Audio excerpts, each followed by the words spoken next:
नमस्कार, मैं हूं आमिल बेग। आप देख रहे हैं सिटी बुलेटिन न्यूज़। पेश हैं आज के प्रमुख समाचार। आधे से ज्यादा दिसंबर बीत गया। नगर निगम को अब आई है शहरवासियों की सुधि। कड़ाके की ठंड और गलन के बीच में सार्वजनिक स्थलों पर नगर निगम ने लकड़ियां भेज दी हैं, और वो भी गीली। हरी लकड़ियों में मोबिल और अन्य प्रकार के ज्वलनशील पदार्थ डाल करके बीती शाम रोडवेज पर लकड़ी जलाई गई।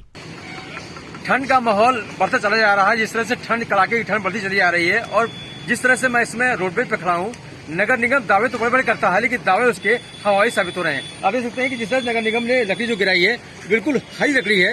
इसको जलाने में लोगों को दिक्कतें हो रही है, परेशानी हो रही है, क्योंकि रोडवेज पे लोग आते हैं, यहाँ पे बेकायदा खड़े होते हैं और यहाँ पे तापते हैं, उसके बाद ही आगे निकलते हैं, क्योंकि जिस तरह से कड़ाके की ठंड हो रही है। और नगर निगम ने हर चौराहों पर लकड़ी गिराने का दावा किया है। लकड़ी जो गिराई जा रही है, उनका कहना यह है कि बेकायदा सूखी लकड़ी गिराई जा रही है और जलने में कोई दिक्कत नहीं हो रही है। हमारे कुछ लोग लकड़ी गिराने की कोशिश कर रहे हैं। ये लकड़ी गिराई जाने कैसी लकड़ी बताइए आप? एकदम गीली है। अच्छा, ये अंदर से मोबिल लेके आए, ग्रीस लेके आए हैं रोडवेज से जी। अंदर डाल के आपके सामने जला रहे हैं, देख रहे हैं। सिर्फ मोबिल और ग्रीस जल रहा है, लकड़ी अभी सुलगी भी नहीं है। अच्छा, तो लकड़ी कहाँ किसे गिराया इसको है? ये ट्राली से आई थी, नगर पालिका वालों ने गिराई है। आप कौन हो भैया?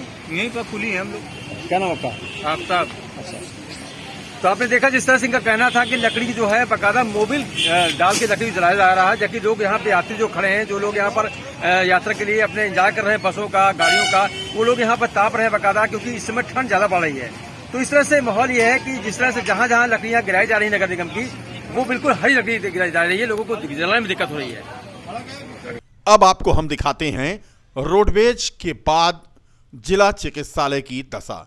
फिलहाल रोडवेज पर तो आपको हमने बताया कि यहां पर गीली लकड़ी गिरा दी गई थी। वही हाल हुआ जिला चिकित्सालय का। जिला चिकित्सालय में सैकड़ों तीमारदार रात में यहां आते हैं। आधी रात के बाद भी लोग पहुंचते हैं अपने मरीजों को लेकर के। लेकिन यहां पर जो लकड़ी गिराई गई, पहले दिन गिराई गई, वो भी हरी। जलाने का प्रयास किया गया तो जली नहीं। लोगों का कहना था कि ये तो घोर लापरवाही है। अभी मैंने आपको दिखाया था रोडवेज की बात को, अब दिखा रहे हैं इस समय जिला अस्पताल की। जिस जिला अस्पताल में जिस तरह नगर निगम लकड़ी गिरा रहा है, इस समय लकड़ी जिसे देख रहे हैं आपकी लकड़ी पूरी गीली गिरी हुई है और जल भी नहीं रही है। यहाँ जिससे तीमारदार आते हैं, यहाँ बैठते हैं और अपने ठंड को दूर करते हैं, और इस तरह कड़ाके की ठंड पड़ रही है, लोग परेशान हैं, व्याकुल हैं। नगर निगम दावे तो कर रहा है, लेकिन दावे उसके हवाई साबित हो रहे हैं। मेरे साथ कुछ मौजूद उनसे बात करेंगे। लकड़ी जो गिरी किस तरह गिरी बताइए? लकड़ी जो जिला अस्पताल में गिर रहा है, पहली बात तो कुछ दिनों बाद गिरा, आज फर्स्ट बार गिरा है लकड़ी, और ये भी गीली लकड़ी गिर रही है। बहुत दिक्कत हो रही है। रातों में पेशेंट आ रहे हैं या जो तीमारदार बाहर से आ रहे हैं, उनको लिए तमाम दिक्कतें आ रही हैं। फिर भी ये लकड़ी का कोई मतलब ही नहीं है, तो गिराएं तो अच्छे से गिराएं, तो गिराएं ही ना। फिर अक्सर ऐसा होता है। अभी तो 2 दिन से लकड़ी गिर रहा है, इसके पहले लकड़ी नहीं गिरी कभी, आज फर्स्ट बार गिरी है, लकड़ी गिरी है यहाँ पे। तो आपने सुना जिस तरह इनका कहना है कि यहाँ के जो लोग हैं, इनका कहना है कि लकड़ी जो गिर रही है गीली गिर रही है, और लकड़ी जो गीली गिरने से जलाने में दिक्कत हो रही है, परेशानी हो रही है। ये समस्या बताएं तो किसको बताएं? लकड़ी वाले आते हैं, गिरा के चले जाते हैं, लेकिन लकड़ी कैसी है, क्या है, ये नहीं पता। अब देखना ये है कि इस खबर का होता क्या असर है। खबर चलने के बाद नगर निगम चेतेगा या इस समस्या को दूर करेगा, ये उन्हें समय बताएगा। रूपेश श्रीवास्तव, अयोध्या। यानी नगर निगम ने लकड़ियां गिराई तो उसका हमारी टीम ने जायजा लिया। पहले दिन ही लकड़ी गिराई गई, वो भी 21 दिसंबर को। तस्वीरें देखें आप, ये हरी लकड़ी काट करके जमा की गई थी और ठेकेदार ने इसी की सप्लाई कर दी। आपको दिखा रहे हैं हम रिकाबगंज चौराहा और यातायात पुलिस का बूथ। हरी लकड़ी यहां भी थी जो जली नहीं। दिखाया रोडवेज, फिर दिखाया मैंने आपको जिला चिकित्सालय, अब मैं दिखा रहा हूँ रिकाबगंज चौराहा, जहां पर नगर निगम की लकड़ी गिराने के बाद दावे किए जाते हैं कि लकड़ी बिल्कुल ठीक ठाक है और लकड़ी बिल्कुल सही ढंग से चल रही है, लोगों को दिक्कत नहीं हो रही है इस कड़ाके की ठंड में। एक हमारे सामने मौजूद है व्यक्ति, उससे बात करेंगे जिसे लकड़ी की आप देख सकते हैं कि लकड़ी किस तरह गिराई गई है। लकड़ी पूरी हरी लकड़ी है जो जलने में दिक्कत होगी, और जो यहाँ पर लोग यहाँ पर बकायदा यातायात के कर्मी हैं, जो यहाँ के बगल में अगल बगल दुकानदार हैं, रिक्शे वाले हैं, जो यहाँ पर आते खड़े होते हैं, वो यहाँ पर नहीं खड़े हो पा रहे क्योंकि लकड़ी जल नहीं रही है। हम इसे पूछेंगे क्या व्यवस्थाएं हैं नगर निगम की, और लकड़ी जो गिराई गई कैसी है। जी बताइए, क्या व्यवस्थाएं हैं, किस तरह क्या है? भैया आज पहला ही दिन है गिराई गई है लकड़ी। अभी कोई उसको जलाया नहीं जलाया जाए तो पता लगे कहती है। व्यवस्था क्या है नगर निगम की, आप देख रहे हैं? भाई अभी पहला दिन आज गिराई गई है, आज देखा जाए जला के सही चल रही कि नहीं चल रही। ठंड का माहौल देख रहे ठंड का माहौल है ही ठंड पड़ रही है जी। और व्यवस्थाएं क्या है आप देख ही रहे हैं। भाई आज अगर गलत है तो कल उसको आप आपके द्वारा बताएंगे तो और गिरेगी, ठीक से गिरेगी और क्या, यही होगा और क्या। तो सुना आपने जिस तरह लोगों का कहना ये है कि आपके सामने जो कुछ है लकड़ी से गिराई गई है आपके सामने है, जलने के बाद ही पता चल पाएगा जलेगी कि नहीं जलेगी। अब आगे चलते हैं चौक घंटाघर पर, जहां पर नगर निगम को लकड़ी गिराई जाती है पुलिस वालों के लिए। शहर के सिविल लाइन स्थित बीएसएनएल कार्यालय के परिसर में बीएसएनएल के जिला सचिव अनुराग श्रीवास्तव के नेतृत्व में दर्जनों बीएसएनएल के क्लास 1 और क्लास 2 के अधिकारियों ने पुनर्गठन लागू होने के विरोध में एक दिवसीय धरना दिया। अधिकारियों का कहना है कि यह प्लान लागू होने से अधिकारियों का प्रमोशन रुक जाएगा। बीएसएनएल मैनेजमेंट दिल्ली से मांग की गई है कि इस पुनर्गठन प्लान को वापस लिया जाए और अधिकारियों का प्रमोशन एक समय सीमा के बाद सुनिश्चित किया जाए। अगर मांगे पूरी नहीं की जाती तो आगामी 28 से 30 दिसंबर तक सभी अधिकारी भूख हड़ताल पर बैठ जाएंगे। बीएसएनएल ऑफिस फैजाबाद का ऑफिस है और यहाँ पर सभी अधिकारीगण आज धरने पर है और धरने की वजह यह है कि बीएसएनएल बोर्ड ने रिस्ट्रक्चरिंग प्लान लागू किया है। जनवरी 2020 में लगभग 80,000 लोग ऑल इंडिया से बीएसएनएल से रिटायर हो गए हैं। उनके रिटायर होने के साथ साथ पद खत्म कर दिए गए हैं। जब पद खत्म हो गए तो हम लोगों का प्रमोशन जो है ब्लॉक हो गया है। रिस्ट्रक्चरिंग में क्या किया है कि नंबर ऑफ पोस्ट कम कर दिए। जब नंबर ऑफ पोस्ट कम हो गई है तो हम लोग का प्रमोशन नहीं हो रहा है। एक अधिकारी आता है 25 साल 24 साल 23 साल 28 साल की उम्र में और 20-20 साल उसका बीएसएनएल में प्रमोशन नहीं होता, 15-15 साल बीएसएनएल में प्रमोशन नहीं होता है। इसी पॉलिसी के अगेंस्ट में हम लोग हैं कि जो प्रमोशन दूसरे पब्लिक सेक्टर में गवर्नमेंट डिपार्टमेंट में 5-7 साल में अधिकारी का एक लेवल से दूसरे लेवल पर प्रमोशन हो जाता है, वैसा ही प्रमोशन वैसी ही पॉलिसी बीएसएनएल में लागू करें ताकि अधिकारियों का जो है हित बना रहे और हम लोग का मोटिवेशनल लेवल हाई रहे और हम लोग और जोश के साथ जो है काम करें। आप ही बताइए, अगर एक पद पर आदमी 20 साल 15 साल 10 साल काम करेगा और कोई प्रमोशन नहीं होगा, उसको क्या मोटिवेशन मिलेगा, वो किस हिसाब से काम करेगा। तो हमारी यही डिमांड है कि जैसे दूसरे पब्लिक सेक्टर में प्रमोशन अच्छा अधिकारियों का, हम लोग यहाँ भी प्रमोशन करें। दूसरे पब्लिक सेक्टर में देखिए आदमी एक लेवल पर एंट्री करता है और सीएमडी तक पहुँचता है और हम लोग यहाँ ज़्यादा से ज़्यादा पूरे जीवन काल में 1 या 2 प्रमोशन। अयोध्या पहुंचे समाजवादी पार्टी के पिछड़ा वर्ग प्रकोष्ठ के प्रदेश अध्यक्ष राजपाल कश्यप ने आज बड़ा बयान दिया। उन्होंने कहा कि इस विधानसभा चुनाव में राम और अल्लाह अखिलेश यादव को मुख्यमंत्री बनाएंगे। भगवान अल्लाह मल्लाह भगवान भोले बजरंगबली सब चल पड़े हैं अखिलेश यादव को मुख्यमंत्री बनाने। महंगाई को लेकर राजपाल कश्यप ने कहा कि उत्तर प्रदेश में त्राहिमाम है। भाजपा ने सभी को अपमानित करने का काम किया है। भाजपा में सबसे ज्यादा गुंडे हैं, गुंडों की सरकार है, डकैतों की सरकार है। डीजल पेट्रोल में डकैती, सरसों के तेल में डकैती, महंगाई चरम सीमा पर है। लोग परेशान हैं और भाजपा से ऊब चुके हैं। भाजपा सरकार को हटाकर अब जनता अखिलेश यादव को मुख्यमंत्री बनाने जा रही है। भगवान राम के सखा थे महाराजा निषाद राज। बीजेपी ने जिन निषादों की बदौलत सरकार बनाई, उन्हीं निषादों को अपमानित करने का काम कर रहे हैं। महाराजा निषाद राज की छुट्टी कैंसिल की, महर्षि कश्यप की छुट्टी कैंसिल की और उनको मूर्ति भी लगवानी चाहिए थी निषाद राज की। भगवान राम के साथ में निषाद राज की मूर्ति लगानी चाहिए थी।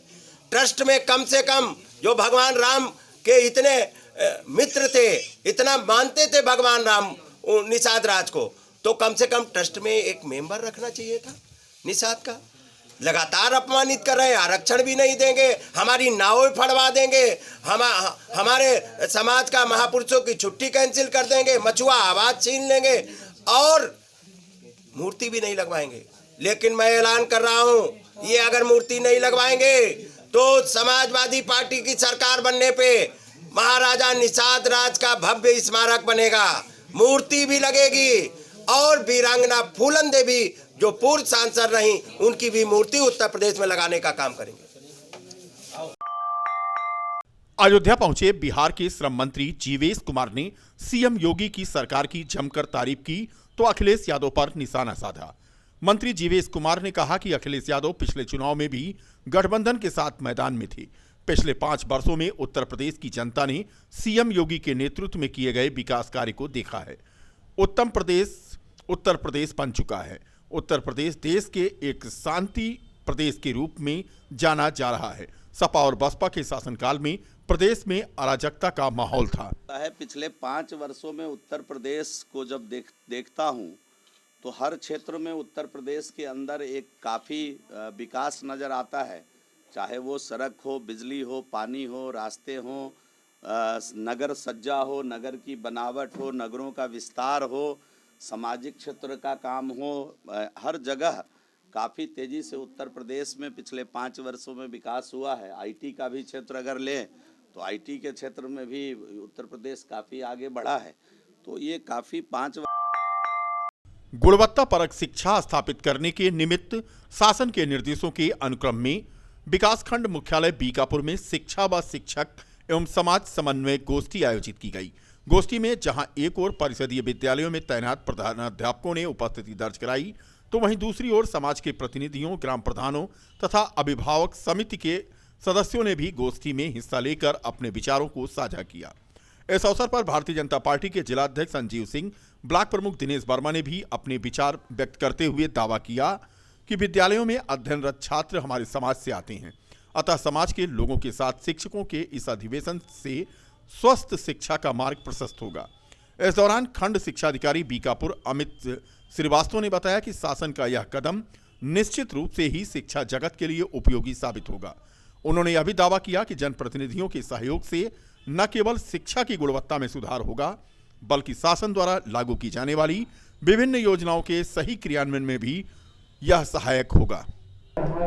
इस ब्लॉक में ब्लॉक स्तरीय सभी ग्राम प्रधान, एसएमसी अध्यक्ष और परिषदीय विद्यालयों के प्रधानाध्यापकों की संयुक्त गोष्ठी सम्मेलन है और ये राज्य परियोजना निदेशक महोदय, महानिदेशक स्कूल शिक्षा महोदय के निर्देश के क्रम में ये तीनों में समन्वय स्थापित करने के लिए किया जा रहा है। यह गोष्ठी देखिए, विद्यालय में प्रधानाध्यापक शिक्षण कार्य के लिए है, लेकिन आने वाले बच्चे हमारे समाज से आते हैं, इसलिए आवश्यक है कि वहाँ के ग्राम प्रधान और वहाँ के एसएमसी अध्यक्ष दोनों का भी विद्यालय में सहयोग रहे।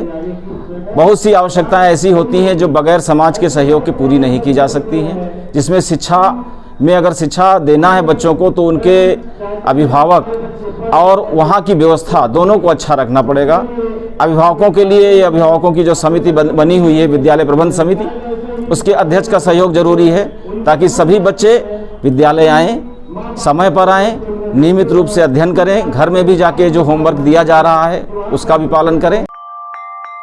जिलाधिकारी नीतीश कुमार ने बाल स्वास्थ्य पोषण माह दिसंबर 2021 का नगरीय प्राथमिक स्वास्थ्य केंद्र रेतिया में बच्चों को विटामिन ए की खुराक पिलाकर शुभारंभ किया। इस अवसर पर जिलाधिकारी ने बताया कि यह अभियान 22 दिसंबर से 19 जनवरी 2022 तक संपूर्ण जनपद में संचालित किया जाएगा। अभियान के अंतर्गत जनपद में 9 माह से 5 वर्ष तक के कुल 3,18,082 अनुमानित बच्चों को नियमित टीकाकरण सत्र पर विटामिन ए का सॉल्यूशन पिलाया जाएगा और अभियान के दौरान आंगनबाड़ी कार्यकर्तियों द्वारा अति कुपोषित बच्चों का संदर्भन भी किया जाएगा। इस अवसर पर जिलाधिकारी ने कहा कि अभियान का उद्देश्य है कि बच्चों को निर्धारित समय पर टीकाकरण वैक्सीनेशन किया जाए तथा उन्हें विटामिन ए की खुराक समय पर पिलाई जाए। का ये उद्देश्य है कि बच्चों को सही समय पे वैक्सीनेशन जो डोजेज हैं वो दिया जाए, विटामिन ए का खुराक दी जाए और सबसे महत्वपूर्ण है कि इससे ज़्यादा हम बृहद स्तर पे देखें तो जो प्रेग्नेंट वीमेन है उसकी देखभाल की जाए, एएनसी रजिस्टर में उसको दर्ज किया जाए, समय रूप से दर्ज किया जाए और उनको जो वैक्सीनेशन होना है, अल्ट्रासाउंड होनी है, उनका हेमोग्लोबिन टेस्ट करना, सब कुछ करते हुए तो जो हमारे बच्चे डिलीवर होंगे वो बहुत बेहतर होंगे, कंडीशंस में होंगे और उनको एक नियमित अवधि में जो वैक्सीनेशन का जो प्रोटोकॉल है, आरआई का जो प्रोटोकॉल है वो देना चाहिए। तो इससे बहुत बेहतर तरीके से रिजल्ट निकलेगा और हमारे जो बच्चे होंगे पोषित बच्चे होंगे। और आपको 1000 दिन का एक फार्मूला है कि 1000 दिन अगर आप देखभाल करते हैं, प्रेग्नेंट महिला का जो 9 महीने है 9 दिन का होता है और बाकी 2 साल तक बच्चों की देखभाल और आरआई बेहतर तरीके से होता है तो बच्चे। शासन के निर्देशों के अनुक्रम में सुशासन सप्ताह मनाते हुए विकासखंड बीकापुर के ग्राम पंचायत बैती कला में नवनिर्मित पंचायत भवन के प्रांगण में चौपाल आयोजित करके ग्रामीणों की समस्याओं से रूबरू होते हुए मौके पर ही उनका समाधान किया गया। इस दौरान ग्रामीणों ने एसडीएम बीकापुर अनुराग प्रसाद, खंड विकास अधिकारी नंदिनी शाह के समक्ष राशन कार्ड, परिवार रजिस्टर, भूमि विवाद, खतौनी नकल, पेंशन समेत अनेक समस्याओं को रखा। गंभीरता से सुनते हुए ग्रामीणों की समस्या का समाधान मौके पर ही जिम्मेदार अफसरों के द्वारा किया गया। इस दौरान दुल्हन की तरह सजाए गए ग्राम सचिवालय को उसके सही मायनों का आकार प्रदान किया गया। इससे मुदित ग्राम प्रधान अनिल राजपूत ने दावा किया कि ग्रामीणों को अपनी छोटी मोटी समस्याओं को लेकर अब तहसील और ब्लॉक का चक्कर नहीं काटना पड़ेगा। उन्होंने यह भी बताया कि आने वाले दिनों में बैंकिंग की सुविधा भी गांव में ही सुनिश्चित हो जाएगी। वहीं खंड विकास अधिकारी नंदिनी शाह ने दावा किया कि ग्राम पंचायत सरकार की बहुमहत्वाकांक्षी योजना है। ग्राम पंचायत बैती कला में सरकार का यह सपना साकार होता हुआ प्रतीत हो रहा है। हम बना रहे हैं यहाँ पे, इसका जो फंक्शन मेन है कि सबसे पहले तो एक गांव की जनता यहाँ आए, अपनी समस्याओं को बताए। यहाँ पे सचिव भी बैठेंगे, तहसील लेवल से भी एक अधिकारी बैठेगा, तो अपनी जो भी समस्या उनसे कहेगा उसका हल यहीं होगा। उनको कहीं और तहसील या ब्लॉक जाने की जरूरत नहीं पड़ेगी। ग्राम सभा है और सरकार के सपनों को साकार करते हुए गांव वालों की सुविधा के लिए ग्राम पंचायत बनवाया गया है, जिसका निर्माण इस तरह हुआ है, आप लोग देख रहे हैं। और आज चौपाल भी लगाया गया है गांव वालों की सुविधा के लिए कि जैसे गांव वालों को कोई परेशानी या कोई दिक्कत का सामना ना करना पड़े। यहाँ पे जनता को जो सुविधाएं हैं, यहाँ पे जनता को जैसे जनसेवा केंद्र के माध्यम से जो भी ऑनलाइन वगैरह जो भी करना हो, परेशानी। अयोध्या में राम जन्मभूमि मार्ग पर लगे भारतीय जनता पार्टी के एक बैनर की स्थिति साफ है। राम जन्मभूमि मार्ग पर बीजेपी ने एक पोस्टर लगाया है जिसमें फर्क साफ है का टाइटल लिखा है और एक तरफ भगवान राम टेंट में हैं कि फोटो उसमें लगाई गई है, तो दूसरी ओर रामलला का मंदिर बन रहा है कि तस्वीर लगाई गई है। इस पोस्टर पर राम जन्मभूमि मार्ग पर आने जाने वालों की जब निगाह पड़ती है तो उसे लोग देखते ही रह जाते हैं। इस तस्वीर में हम आपको साफ दिखा रहे हैं कि लोग कैसे इस पोस्टर को देख रहे हैं। लेकिन अब इस पोस्टर के बाद अयोध्या में लगे पोस्टर पर समाजवादी पार्टी ने सवाल खड़ा कर दिया है। यह सवाल समाजवादी पार्टी के पूर्व राज्य मंत्री और अयोध्या से विधायक रह चुके तेज नारायण पांडे पवन ने खड़ा करते हुए कहा है कि भारतीय जनता पार्टी वह होर्डिंग क्यों नहीं लगा रही है जिसमें ऑक्सीजन की कमी से लोग मरे, बेरोजगार युवकों को हाथ में कटोरा आया और 5 वर्षों में परीक्षा के तमाम पेपर लीक हुए। ऐसे ही तमाम आरोप उन्होंने फिलहाल लगाए। भारतीय जनता पार्टी वो होर्डिंग क्यों नहीं लगाती कि ऑक्सीजन के अभाव में कोरोना काल में हजारों लोग मर गए। भारतीय जनता पार्टी वो फर्क क्यों नहीं दिखाती कि नौजवानों के हाथों में कटोरा दे दिया। भारतीय जनता पार्टी वो होर्डिंग क्यों नहीं लगाती कि जिसमें 5 सालों में कोई भी एग्जाम नहीं करा पाए, सारे इनके पर्चे आउट हुए, ये इनकी विफलता रही। ये होर्डिंग भारतीय जनता पार्टी क्यों नहीं लगाती। भारतीय जनता पार्टी कानून व्यवस्था के नाम पर फेल है, ये फर्क क्यों नहीं बताते। भारतीय जनता पार्टी की सरकार में बहन बेटियां सुरक्षित नहीं हैं, ये फर्क क्यों नहीं बताते। भारतीय जनता पार्टी की सरकार में हाथरस में इनकी अधिकारियों ने पेट्रोल डालकर बेटी को रात में जलाया, दाह संस्कार किया, ये फर्क क्यों नहीं दिखाती भारतीय जनता पार्टी। भारतीय जनता पार्टी की सरकार में भ्रष्टाचार चरम पर है। थाने, अस्पताल, तहसील बगैर घूस से कोई काम नहीं होता, ये फर्क भारतीय जनता पार्टी क्यों नहीं बताती। भारतीय जनता पार्टी की सरकार में अस्पतालों में दवाइयां नहीं हैं, ये फर्क भारतीय जनता पार्टी क्यों नहीं बताती। भारतीय जनता पार्टी की सरकार में हत्या, डकैती, लूट, बलात्कार, अराजकता की बाढ़ आ गई है। भारतीय जनता पार्टी ये बात क्यों नहीं बताती कि फर्क है। भारतीय जनता पार्टी की सरकार में महंगाई चरम पर है, ये भारतीय जनता पार्टी होर्डिंग क्यों नहीं लगाती। भारतीय जनता पार्टी आज पिछड़ेपन में नंबर 1 पर है, ये फर्क भारतीय जनता पार्टी क्यों नहीं बताती। समाजवादी पार्टी के पूर्व राज्य मंत्री के द्वारा उठाए गए सवालों के बाद बीजेपी के नगर विधायक वेद प्रकाश गुप्ता ने पलटवार करते हुए आज कहा कि सपा के पास कोई मुद्दा नहीं है। समाजवादी पार्टी फर्जी सवाल खड़ा करके लोगों को भ्रमित करती है। सुप्रीम कोर्ट के फैसले से पहले रामलला टेंट में थे, सुप्रीम कोर्ट का फैसला आने के बाद राम मंदिर बन रहा है। ऐसे में पोस्टर पर सवाल क्यों। उन्होंने अपनी सरकार के समय में जो बातें हुई थीं उसके बारे में सोचना चाहिए। सपा सरकार में माफिया राज था, सपा बसपा सरकार में गुंडा राज था। देखिए, समाजवादी पार्टी के पास में कुछ है नहीं, वो खाली फर्जी सवाल खड़े करते हैं, लोगों को भ्रमित करते हैं। क्या ऐसा नहीं था कि प्रभु श्री राम की जन्मस्थली में प्रभु श्री राम टाट के अंदर थे और फैसला आने के बाद में भव्य दिव्य राम मंदिर बन रहा है अयोध्या में? क्या ये सत्यता नहीं है? तो यदि ये सत्यता है तो मेरी समझ में नहीं आता है इसमें प्रश्न किस बात का है। ये इस पर क्यों नहीं सवाल खड़ा कर रहे हैं कि इनकी सरकारों में क्या व्यवस्था थी, कानून की माफिया राज था, उसको समाप्त करने का काम किया। विकास के काम, प्रधानमंत्री आवास, मुख्यमंत्री आवास, आयुष्मान योजना, गरीबों के लिए मुफ्त राशन, विभिन्न योजनाओं को सीधे लाभार्थी के खाते में, बीच के दलालों की मुक्ति मिली, भ्रष्टाचार से मुक्ति मिली, इस पर ही प्रश्न खड़ा कर रहे हैं।